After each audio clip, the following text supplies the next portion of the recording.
Hello everyone and welcome to Whiskey Wednesday. Today we're doing something which I don't know if it's available anymore as a batch, but I saw it on the shelf and I had to get it because it was really interesting. You all know Kilchoman as a brand. You peated whiskey fans will adore it. Behind me we've got all three of their kind of core range. We've got the blue Macchia Bay, which is their standard range. The one in the middle is the 100% Isla, which is a yearly release. The Loch Gorm I don't have any left of for this presentation, so I can't put that. That's got the black case. And then on my far right, or your far left, we have the Sanaig. I'm not sure if I'm pronouncing that correctly, Sanaig or Sanaig. This is their mainly sherry cask matured alternative. Like all their whiskies, it's 46%, there's no colouring in it, it's not filtered in any way. Mine is being cask strength, it's as organic as you're going to get it. And 3 months ago, we had a big delivery. Obviously Christmas was gearing up. And we put this on the shelf and it was just the darkest batch of Kilchoman I'd ever seen. It was so dark and so perplexing to the regular customers that Kilchoman actually put a press release out about it to say it doesn't contain colouring, it's just some particularly active sherry casks. The bottle isn't particularly full anymore. I opened this for our staff now in December and the bottle just got absolutely destroyed. So there's this much left in it. But compared to the regular releases or the regular versions of it, it's so much darker in comparison. And if you are tracking a bottle of it down, it was the batch that was bottled on the 24th of September. 24th of September, particularly good day for Kilchoman.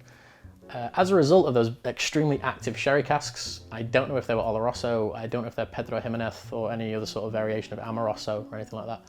We just know it gave it a lot of colour.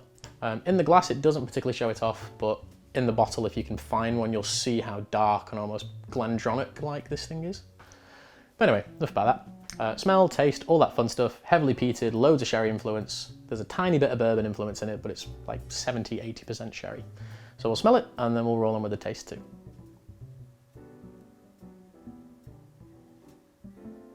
It's been in the glass for about sort of five-ish minutes.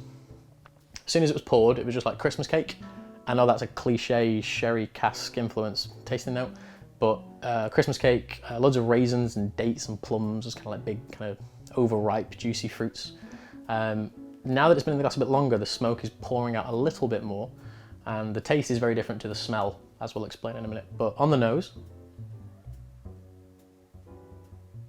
there's more smoke now, but you just get this kind of chocolate chippy, kind of dried fruits, those raisins, those sultanas, dates, figs, all those kind of things. Just really rich and lovely. It's still particularly cold in my part of the world, so this is like a perfect alternative, hip flask whiskey, particularly long day whiskey, first thing you drink when you get in. So quite a typical nose, big and sherried, a little bit of smoke creeping through, but we'll taste it and see where the fun is.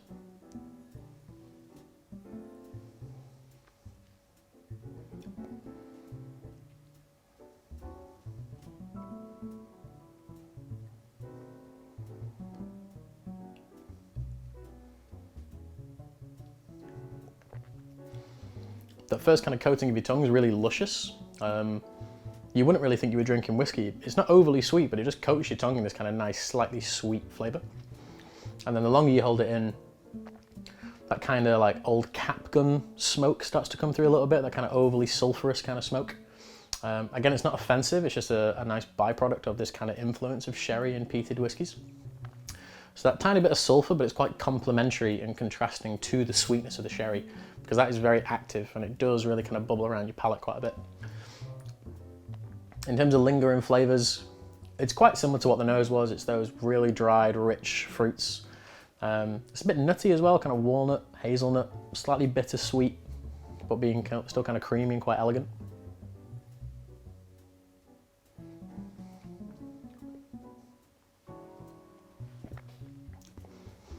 For those of you that are fans of things like Lagavulin, I've found that whiskey particularly hard to get hold of this year.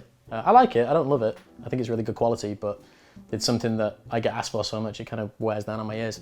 This is roughly about the same price, 55 pounds a bottle, higher ABV. It is younger, but we all know that age in a whiskey doesn't really mean anything anymore. It's all about what it tastes like once it's in your glass, and personal choice as well. But I think if you want big sherry, loads of smoke, this is really elegant on the palate. It's not hot, it's not spicy, it doesn't overly burn you in any way, even though I quite like that quality in a whiskey. This is particularly elegant, very luscious, because of those active sherry barrels. I've tried ones that aren't as dark and they still give you that big, lovely, thick mouthfeel. Just this one had a particularly alluring colour to it.